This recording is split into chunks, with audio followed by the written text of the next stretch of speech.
Dito na naman tayo sa another episode ng ating vlogs, Batong Aratilis po. Pag-uusapan natin ngayon, ito po, no? Ano ba pag-uusapan natin? Saglit. Nakalimutan ko yung pamagat eh. Ayan, media. Hindi po makapaniwala, sinasabihan po si Marcoleta na neophyte. Bakit daw po binigay kay Marcoleta yung pong Blue Ribbon Committee, no? Samantalang siya po ay isang neophyte. Inuulit-ulit po nila. Alam niyo yung media, parang yung mga napupuna ko lang po sa media, parang binababaan, para na po silang mga BBM vloggers. Binababaan na lang po ng mga topic. Napupunan niyo ba? Sinabi na yan sinabi na yan ni Karen Davila. Tapos ngayon, uulitin nyo, itatanong nyo kung sino pong mga nagpe-press con. Kumbaga, gaya-gaya na lang sila eh. Ano ba kinakasama nyo ng loob kay Marcoleta? Sa tingin nyo ba hindi niya kayang gampanan yan? Tsaka isa pa po, wala pong iba nag-apply. No? Kaya bagay na bagay po yan kay Marcoleta. Yung Blue Ribbon. Okay, pag-uusapan din po natin, eto po, marami pong pag-uusapan. Quadcom, kakalkalin. May bagong Quadcom na po, binubuo ni Abante. Eto ni Redon, yung tapos yung si Bagutillo, naalala niyo yung basta mga kalaban ni Duterte, yun po ang ginawang chairman nitong mga Quadcom committee na to. Si Redon, si Abante, yung pong sino tong congressman? Kilala, eto, isa po hindi kilala rito eh. Eto.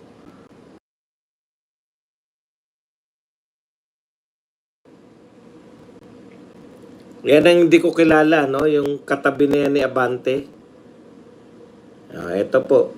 Si Valeriano, si Redon, si Abante itong nasa kaliwa, yung nakaputi na nasa gitna, ang hindi ko kilala. Yan na po ang bagong komposisyon ng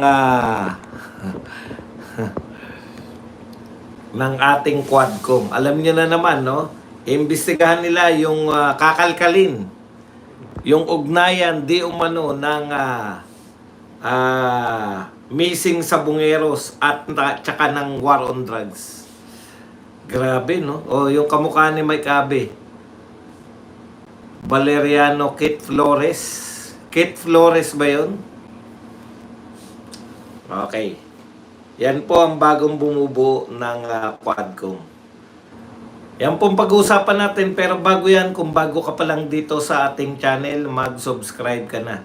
Dahil ito lang ang tanging channel na may kinikilingan, may pinapanigan, una sa balita, huli sa impormasyon, kaya ano pang hinihintay nyo? Pindot na, okay? Pag-usapan po natin, no?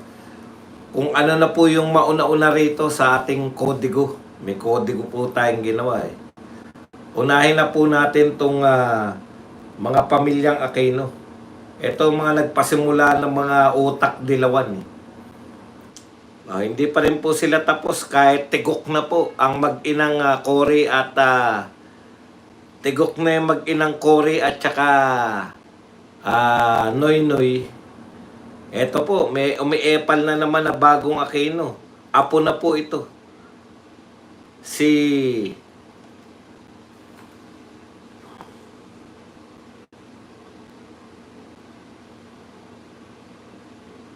Kiko Aquino D. Ayan. Sabi ni Kiko Aquino D, ang taong bayan ang nabawian ng due process dahil sa desisyon ng Supreme Court. Alam nyo kayong mga Aquino, no? Wala na talaga kayo sa hulog eh. Kayo peste sa mga dilawan, lalo na pamumuno nitong mga Aquino.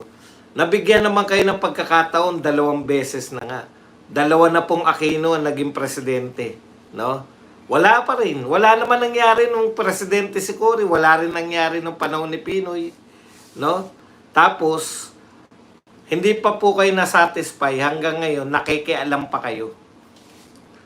Nung presidente yung lola mo at presidente yung tiyuhin mo, wala naman nangyari sa Pilipinas. Baon sa utang, baon sa droga, laganap ang krimen, no? Walang kwenta ang pamilya nyo na mamuno. Ngayon, imbis na mamahinga ka na lang dahil wala rin naman kayong katuturan, imbis na alagaan nyo na lang yung yaman ninyong mga Aquino, no? Wala namang katuturan yung mga pinagsasabi mo. Taong bayan kayo ng taong bayan. Taong bayan ba yung mga congressman? Congressman lang naman yung gustong ma-impeach si BP Sara eh.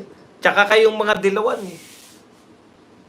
Kayo bang mga dilawan at yung mga congressman, yan na nagre-represent sa taong bayan? Ang daming problema ng Pilipinas. Kayong mga lintik na mga Aquino at mga dilawan, ang mga salot,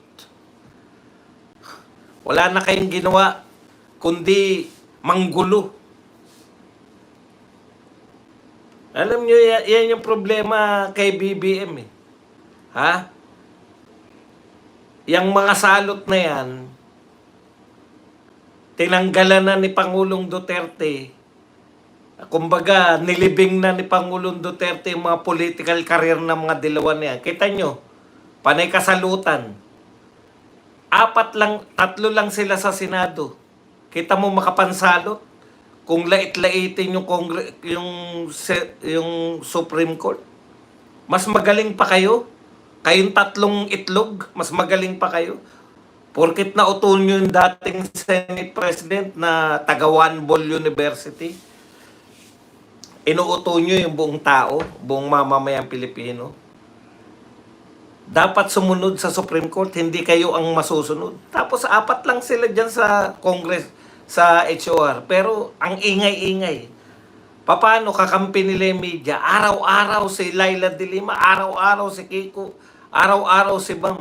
Mga pagmumuka. Tapos itong mga walang may nasabi na bang matino itong Aquino D na to? Kiko Aquino D? Wala namang katuturan mga pinagsasabi niyan. Binuhay pa eh. Ha? Alam naman natin lahat kung bakit binuhay itong mga Aquino at itong mga dilawan para lumaban sa mga Duterte. Uto-uto kasi kayong mga dilawan eh.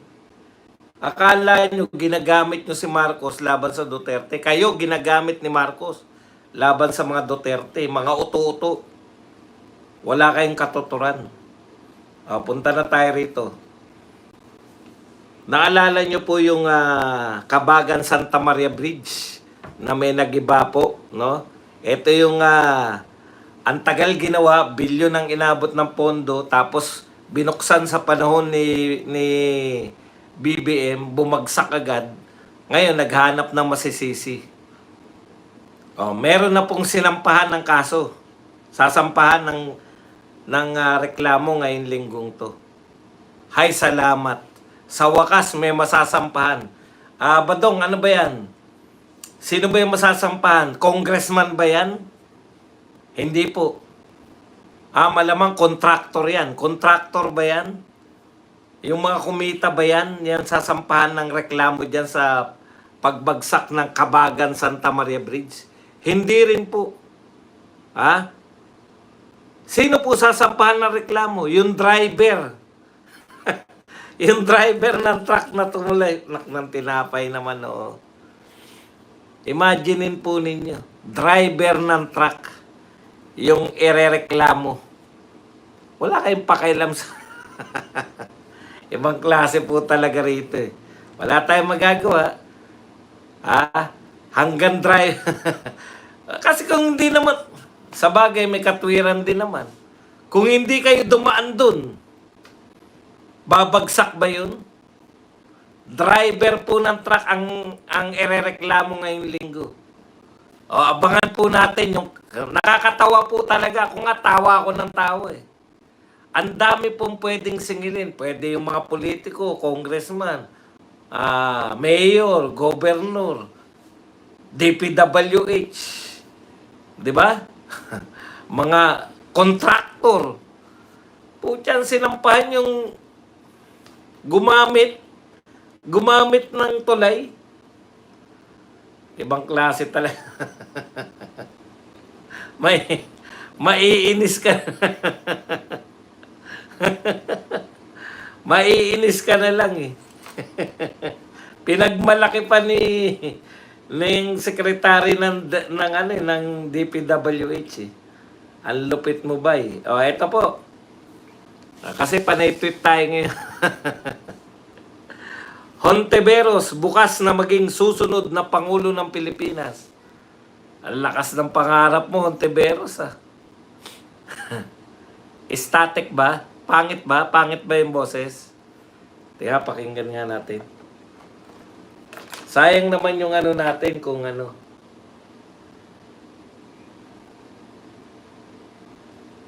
Kung baka naman ano lang po ang aking ano. Teka lang ha. Ako na mismo makikinig kung talagang pangit ang boses natin. Wala naman nagsasabi. Bukas pa ba yan? Bukas pa. Bukas pa ba yung ano na yan? Yung tulay na yon na bumagsak? Imbis na ayusin ng putya.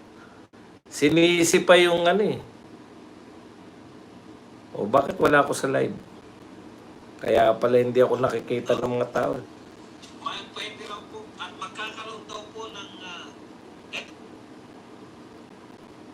bakit wala yung live ko? Kaya naman pala hindi ako napapanood ng mga tao, hindi ako nire-recommenda nito ni ano, ng YouTube eh.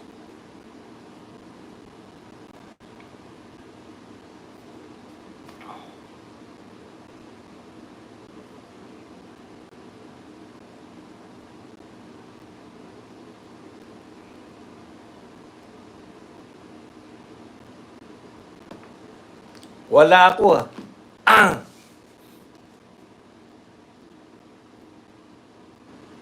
Distorted.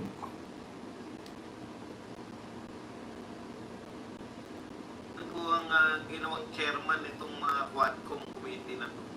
Kanila yung kakalkalin. Usapan po natin buhay itong mga Aquino at itong mga Dilawan para lumaban sa mga Duterte. Okay naman. Okay naman. O, mag-1 nga po kayo kung okay naman para matuloy na lang tayo.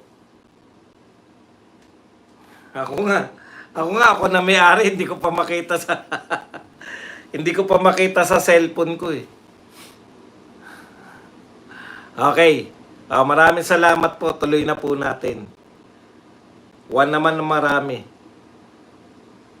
Okay, sa madaling salita po, ito po, sabi ni Risa Hontiveros, bukas na maging susunod na Pangulo ng Pilipinas. Alam mo, Risa Hontiveros, no? Bago ka maging Pangulo ng Pilipinas, kinikilala ka muna ng leader. Di ba? Tanong, sino kumikilala sa'yo leader? 3 na lang kayong senador na nanalo na Dilawan eh. Dilawan ng pink. 3 na lang kayo. Hindi ka pa kinilala. Imaginein mo, no? Papangarapin mo, no? Papangarapin mo na maging pinuno ng Pilipinas. Ayaw nga sa'yo magpa-under sa'yo ni Kiko at saka ni Bam Aquino. Di ba, pre-propose mo, magkakaroon kami ng sariling, magkakaroon kami ng independent group, kaming 3. Sabi mo yan, in-announce mo yan. Tapos biglang sumama si Kiko at si Bam. Walang usap-usap, walang deklarasyon. Hindi ka nga nila kinikilala eh. Hindi ka nila kinikilala, 3 na lang kayo, ayaw ka pang kilalanin, tapos mag-ambisyon ka pa. Bago ka makapangampanya sa buong Pilipinas, dapat, di ba, yung meron kang mga, may pag-asa ka manalo, kung meron ka sa mga lokal, no? Meron ka mga gobernador, may mga nakumbinsi kang mga mayor, gobernador. Paano ka makakapangumbinsi? Yung mismo mga kakampi mong senador, hindi mo makumbinsi na sumunod sa'yo. Yun yung ibig sabihin. Hindi po, malabo pong manalo yan. Alam nyo po, Kahit po mandugas pa yan, hindi mananalo yan. Okay. Bago tayo pumunta rito sa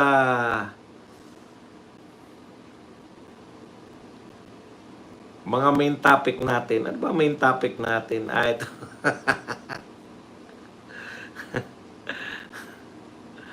Yung kay Marcoleta tsaka yung kay ano. Sabi po, ay, Gadon, makinig ka. 49% of Filipino families still consider themselves poor. Yan po ang SWS survey, no? Alam mo, Gadon, ito lang ang masasabi ko sa iyo. Sausaw ka ng sausaw. Nakikisausaw ka ngayon sa usapin ng teka, ano natin. Baka na ano lang yung ano. Kaya pumapangit yung sounds. Sumasausaw ka rito sa usapin ng Supreme Court, impeachment, wala ka naman pakialam dyan. Eto, nagmumura sa harap mo. 49% ng mga Filipino families ay mga mahihirap. Hindi ba dapat yan yung tinatrabaho mo, hindi yung sausaw ka ng sausaw sa politika? Magtrabaho ka, Gadon. 49%, halos kalahati. Garalgal. Baka boses ko yung garalgal. Magtrabaho ka Gadon kasi kalahati ng mga Pilipino ay mahihirap. Yun yung sausawan mo, hindi yung pupunta kayo ng ano, pupunta ka ng punta ng mga pamumulitika. Okay. Ganyan lang po tayo kabilis ngayon dahil Sabado-Linggo, ganyan po ang format natin. Mabilisan. Ito pa po. Sabi po ni Tabi, sikat ka na Tabi, panay atake mo sa Supreme Court. Ito po ang sinabi ni Tabi na mukhang makokontempt. I stand by my remarks until the Supreme Court sees how grossly unfair their decision is on dismissing Vice President impeachment case, how it demolishes our democratic principles, and how it serves the interests of the corrupt. I stand by it until they reconsider. They have no time to reverse their decision. They have time to reverse their decision. They have time to save us from looming constitutional crisis. They need to prove that they are the people's court, the vanguard of our constitution. Panahon nang makinig ang korte sa daing ng ating mamamayan at Pilipinas. Tindi, no? Alam mo yung mga people's court. Ha? Alam mo kung saan salita yan, Tabi? Tignan mo na lang. Ano pangalan ng army ng mga rebelde? People's Army. Di ba?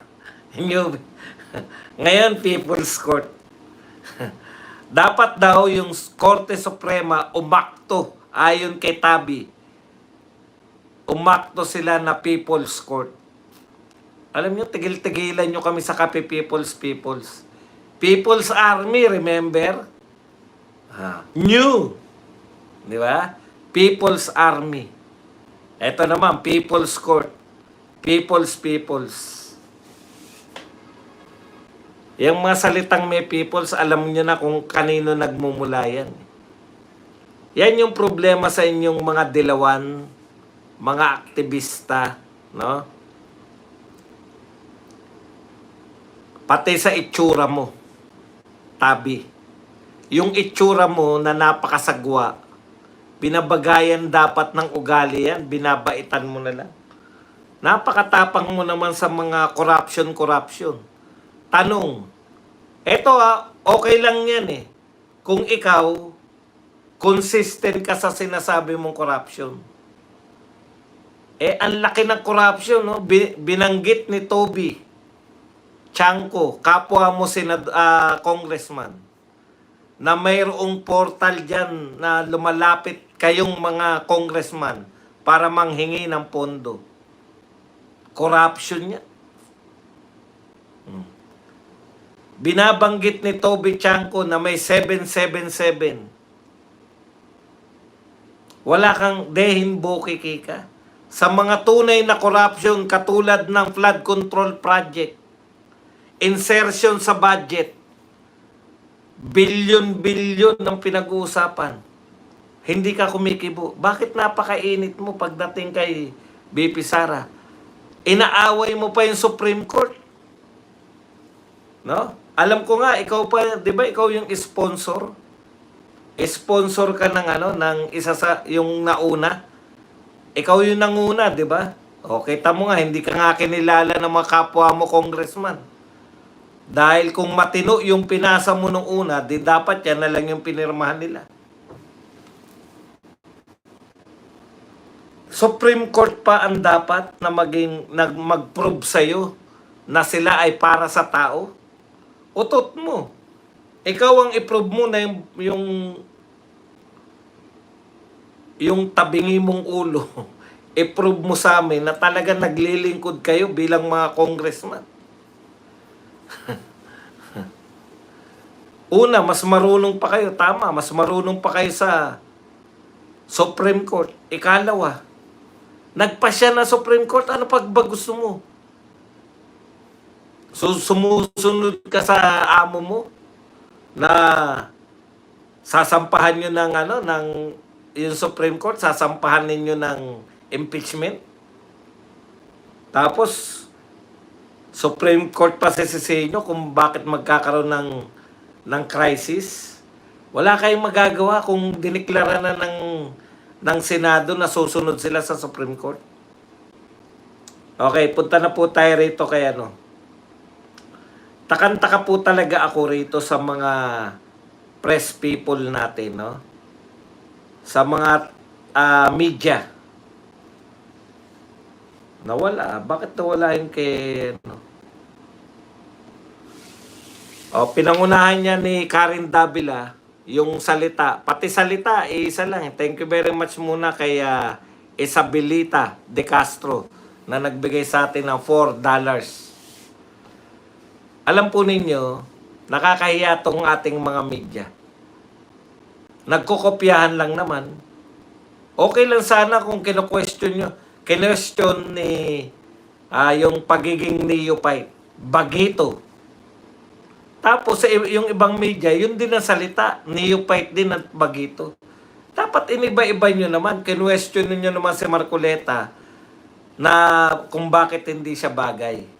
Alam po ninyo kung bakit po nagtatanim ng duda tong mga to. Alam nila na iimbestigahan ni Marcoleta yung mga amo nila.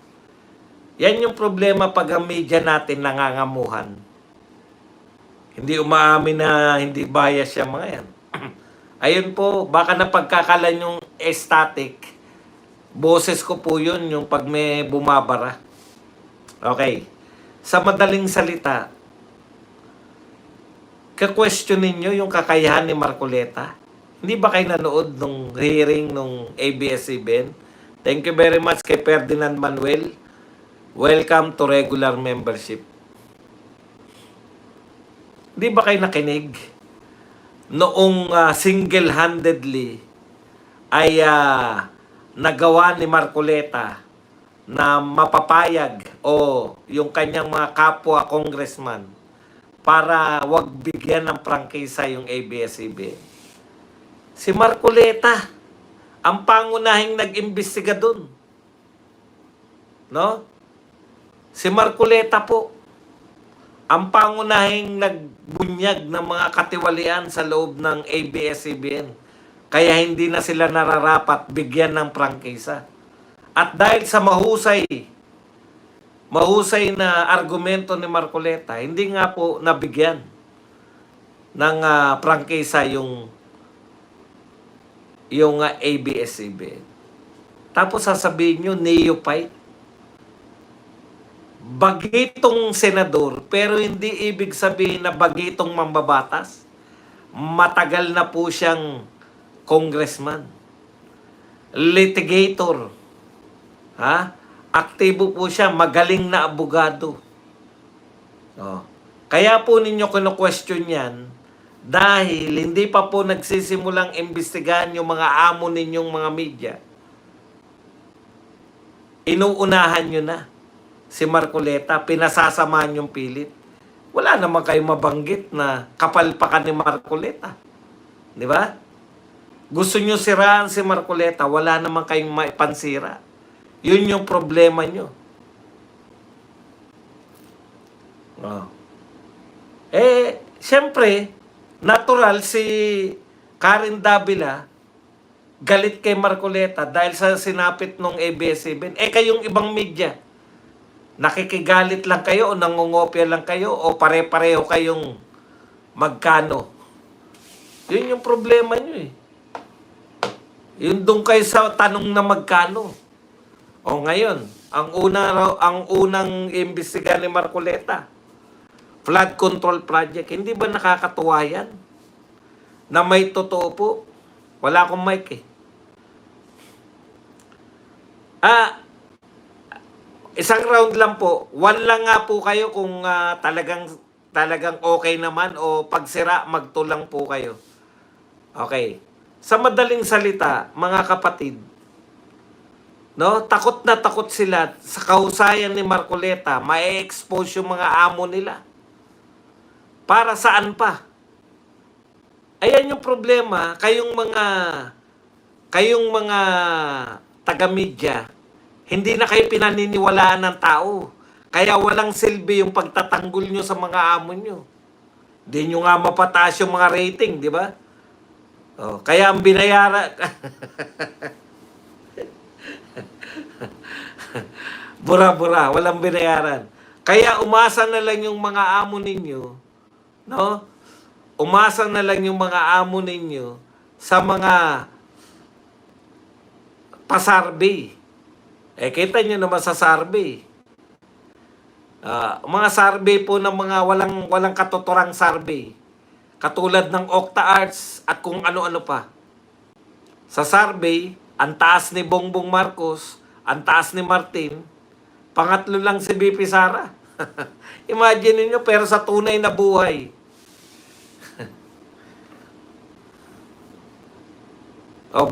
Bakit kinakailangan maglabas pa ang media? Bakit pa kinakailangan maglabas? Kasi hindi na kayo nakakagampan ng tungkulin. Hindi nyo na kaya. Wala nang naniniwala sa inyo.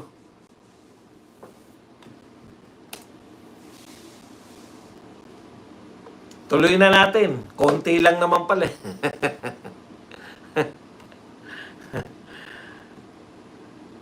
Naniniwala kami na si Marcoleta po, maganda po yan na maging pinuno, magaling pong para siyang pamunuan niyang Blue Ribbon Committee. Walang mas may kakayahan kaysa kay Marcoleta na mag-imbestiga at mapalabas yung mga katiwalian. Dahil si Marcoleta, hindi niya pangungunahan. Napakinggan ko eh. Yan yung problema ni Gadon eh. Gadon, ni Gordon pala. Yan yung problema ni Gordon sa Parmali. Pinangungunahan niya, gusto niya yung isasagot sa kanya, yung galing sa kanya.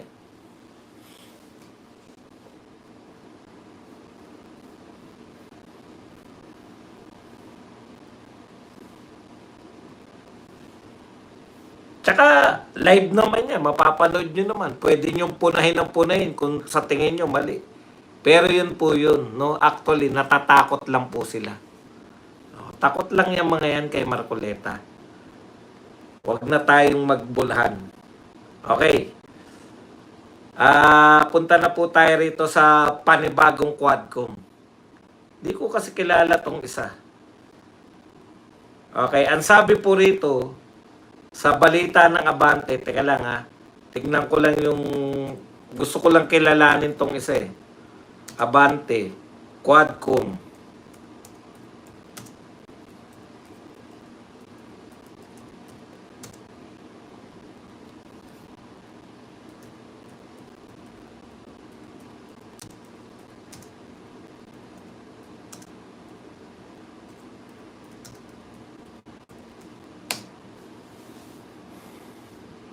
Oo nga, abogado pa. At saka hindi simpleng abogado.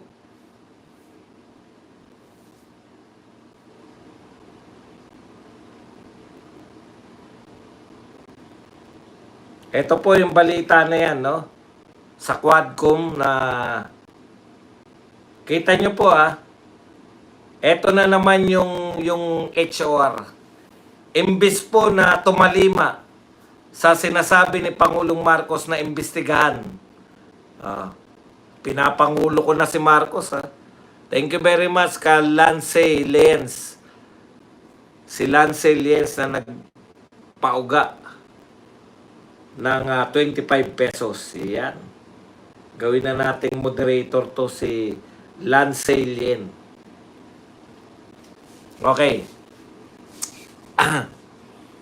Ayon po dito sa balita ng Abante, una sa balita. Yan.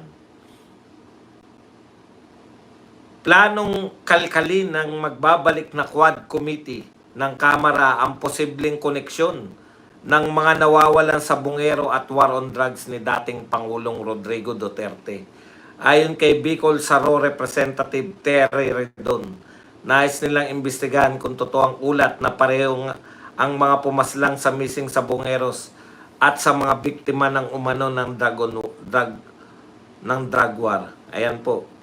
So, matatandaan sinabi ng whistleblower na ang pulis na umano'y sangkot sa kaso na nawawalan sa bungero ay may kinalaman din umano sa war on drugs. Alam po ninyo, ginawa nyo na po yan kay Tatay Digong sa Pogo, sa war on drugs, inugnay nyo sa Pogo, war on drugs, inugnay nyo sa mga Chinese na namemeke ng kanilang mga at saka sa droga mismo, no? Pinagbibintangan ninyo na yung nagpatupad ng war on drugs ang mga sindikato ng droga, di ba? Pilit na pilit yung Quadcom. Maraming nagagalit sa Quadcom. Marami po yung taga Quadcom ang natalo.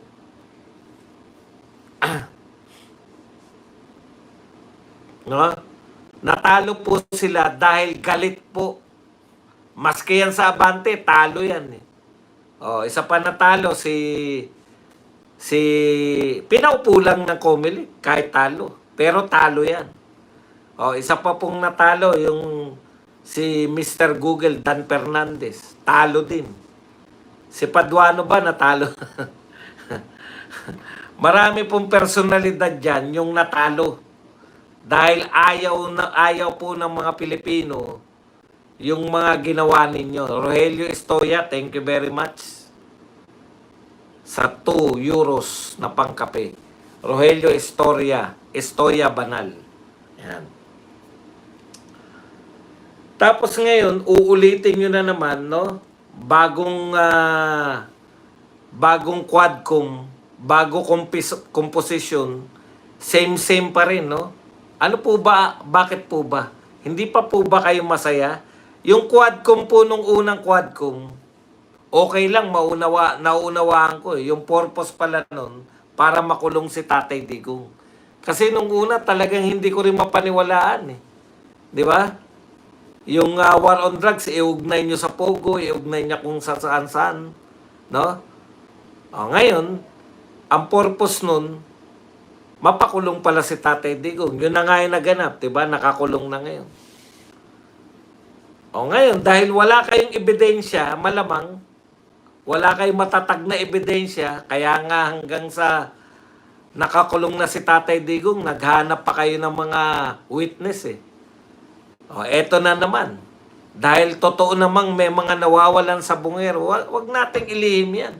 May nawawala po talagang sa bungero. At wala pong kinalaman si Tatay Digong dyan. Ang war on drugs dyan, ang layo naman. Ang layo naman ng war on drugs dyan sa nawawalang mga sabungero.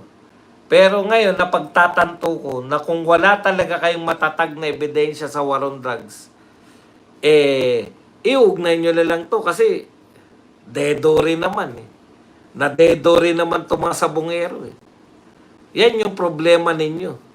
Ang problema, yung time frame, kailan lang yan nawawala, di ba? Tapos na tayo, nakawala na tayo sa ICC niyan. Saan nyo gagamitin yan? Kaso na naman, panibagong kaso na naman kay Tatay Digong. Maabwag naman kayo. Nakakulong na yung tao, hindi nyo pa rin tinatantanan. Kaya sasabihin nyo na mataas kayo sa rating yung amo ninyo. May naniniwala sa inyo na tumataas yung amo nyo sa rating dahil sa mga pinaggagawa nyong hindi nyo tinatantanan ng mga Duterte. Sa bagay, meron pa rin naman pong ano no? Hindi naman po magtatapusan lahat ng laging kayo na lang. Kumbaga, itong mga ginagawa ninyo sa Duterte, mga pang-api nyo sa Duterte, matatapos din to. No? Matatapos din po tong lahat. Yung mga karakter nitong mga to, si Abante, kilala na natin karakas nito. Ngayon to si Redon. Mas lalong kilala natin ang karakas nito ni Redon. Tignan nyo naman. Siya lang po ang tanging tao na gustong imbestigahan. Tutuloy mo ba rin doon? Imbestigahan mo pa rin yung yung Dolomite o napahiya ka na? Nahiya ka ba sa pagpapaimbestiga mo? Yan na talaga pinaka nakakahiya sa lahat. Iimbestigahan ninyo. Di ba? Kahihiyan. Na ang dulot ng baha ay ang Dolomite. Wala talaga tayong magagawa. Matatapos din yan. Kapit lang tayo mga kapatid. Tignan ko lang kung meron pa tayong topic. Ang askad ng mga pagmumukha. Si Valeriano po.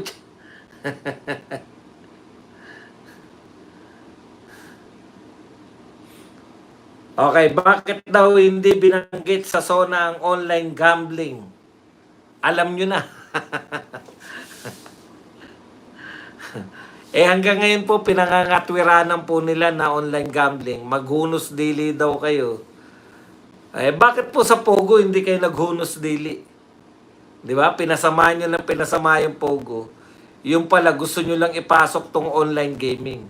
Talaga namang malaki kinikita dyan. Sino ba naman may sabing hindi malaki? Pero po, naalala ko po si Tatay Digong. Online sabong, bilyon po ang pinag-uusapan. Pero po si Tatay Digong, tinignan niya po yung social cost. Wala pong katumbas ang pamilyang nasisira dahil sa sugal. Wala pong katumbas na pera sa lapi. Siyempre, kailangan natin Utang nga dito, utang nga dun Paano yung mga proyekto natin, mga walang katotorang proyekto? Para lang masabi na may 20 pesos na bigas. Palugi. 1% ay yung 19% kontra sa 0% tariff. Lugin-lugi. Yan lang po ang ating topic. Pwede na po kayo magtanong, pwede na po kayo magbigay ng reaksyon at higit sa lahat, pwede po kayo magpakape. Si Octang Utot Sarbe.